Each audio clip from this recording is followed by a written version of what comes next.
I bless y'all. I want to say this before I start.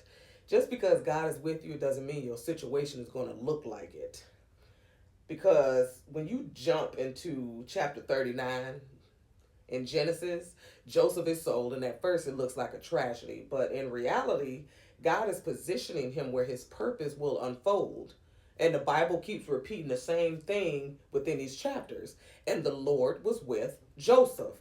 Even when it didn't seem like it, God was always with him, just like he's always with you. Now, when you really slow down and look at it, Joseph isn't just surviving in Potiphar's house. He's actually elevated. He's made master all over the house, and everything is placed in his hands because he's trustworthy.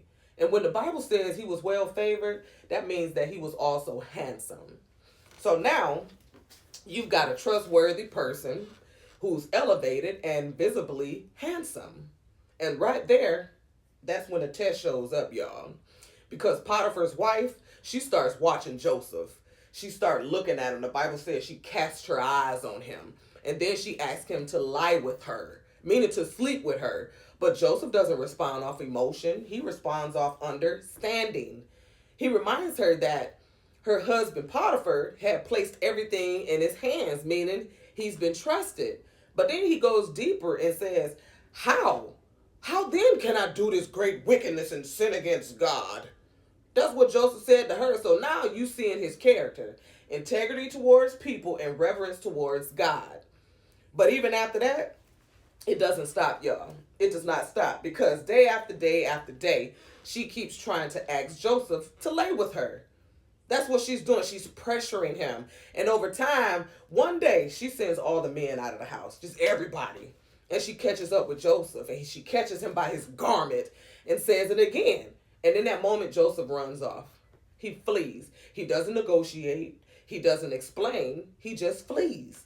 And as he runs away, he left that garment that she had hold of in her hand. And that matters because sometimes doing right doesn't look clean. Sometimes it looks like losing something just to get out. And then everything flips, y'all. Everything flips. She calls all the men back into the house. And then she lies. She said Joseph came in to lie with her and that she cried out loud. Then she tells her husband Potiphar. And the Bible says his wrath was kindled, meaning his anger burned, y'all, and Joseph is thrown into prison. But this wasn't just any prison. This was the prison connected to Potiphar's house where the king's prisoners were kept. And what Joseph was accused of was a capital offense back in those days, which means he should have been killed. Oops, I hope this don't get flagged or hung. So the fact that he was put in prison instead could mean Potiphar didn't fully believe his wife's story. And yet even there, the Lord was with Joseph. Come on now, y'all. And he showed him mercy and gave him favor. So although he's in prison, he's not controlled by circumstances because God's presence didn't leave him. It followed him. Now, this is where most people would have lost their faith because when you get into Genesis 40, Pharaoh's chief butler and baker are thrown into prison for offending him. And Joseph notices something one day. He sees that they're sad. And he asks them, why are y'all sad?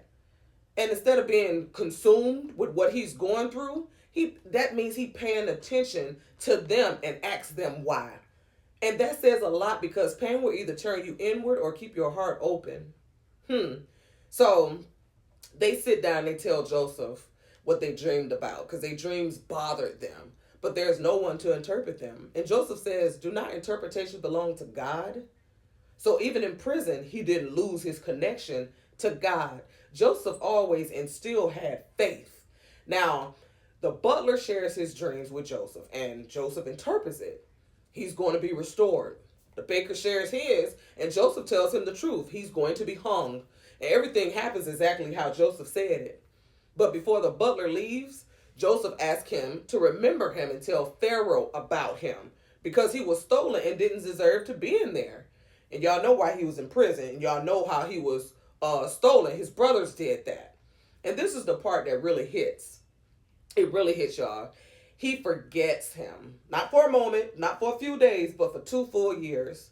And that kind of silence will test you because it's not just him waiting. It's waiting while feeling forgotten. But even then, God didn't forget, because when you move on to Genesis 41, Pharaoh has a dream. Actually, he had two dreams. So, 7 fat cows eaten by 7 thin ones and 7 full ears of grain swallowed by thin ones. And nobody could interpret them. Pharaoh calls all the magicians and wise men, and still nobody could answer and tell him what his dreams meant. Then suddenly the butler remembered. He says, I remember my fault this day, and tells Pharaoh about Joseph, a young Hebrew servant who interpreted dreams correctly. So Pharaoh calls for him. Now, they bring Joseph out of the dungeon. He shaves and he changes his clothes, because Egyptians shaved and wore wigs. So this was likely Joseph trying to show Pharaoh respect. And Pharaoh tells him he heard that he could interpret dreams. Ooh, and Joseph answers him, it is not in me. God shall give Pharaoh an answer of peace. And don't miss that. Joseph is standing in front of a man considered a god in Egypt, and still says, it's not me, it's God. So Pharaoh tells the dreams, and Joseph interprets them. 7 years of famine. But Joseph doesn't stop there. He gives strategy. Store during the years of plenty, which means storing food up so they could survive what's coming. And 3 times he makes it clear. It is God. It is God. It is God. And just like that, everything shifts. The same man who was in prison is now second in command over Egypt. Pharaoh gives him a new name and a new wife. And even in that, Joseph doesn't let his environment pull him away from God. Because you can be surrounded by influence and still stay grounded in truth. You can. It is possible. And Joseph is 30 years old. And during the 7 years of plenty, he gathers so much grain that can't even be counted. And then he has 2 sons. Manasseh, meaning causing to forget, and Ephraim, meaning fruitful. Those are his 2 son names. But that doesn't mean he forgot what happened. It means God healed him to the point that his past no longer controlled him. That's what Manasseh means. And Ephraim doesn't mean fruitful anywhere. It means fruitful in the place of affliction. So the same place that hurt him became the place God blessed him. Manasseh is healing from the past, and Ephraim is fruitfulness in the present. So the famine hits, y'all. Just not in Egypt, but in all the lands. And people cry to Pharaoh for bread. And Pharaoh tells them to go see Joseph and do whatever he says. So Joseph goes and he opened up all the storehouses, and all countries come into Egypt to Joseph to buy corn, because the famine was everywhere, just like the dream he interpreted to Pharaoh. So let me ask you something. What if it looked like betrayal was actually positioning? What if the place that hurts you is the same place God plans to bless you? Because Joseph didn't just go from pit to palace. He went from pit to process to purpose. And here's the part that really hits. He didn't let temptation corrupt him. He didn't let false accusations harden him. He didn't let delay break him, and he didn't let elevation change him. So if God did it for you right now, would you be ready, or would it ruin you, basically? And if you're in a place like Joseph right now, where you don't feel right and it still costs you, where you stayed faithful and still got overlooked and it feels like you've been forgotten, I need you to hear this clearly. God has not lost sight of you. And just because it's quiet doesn't mean he's absent. Just because it's delayed doesn't mean it's denied. Because what feels like a setback is often God positioning you into a place you didn't choose, but one he will use.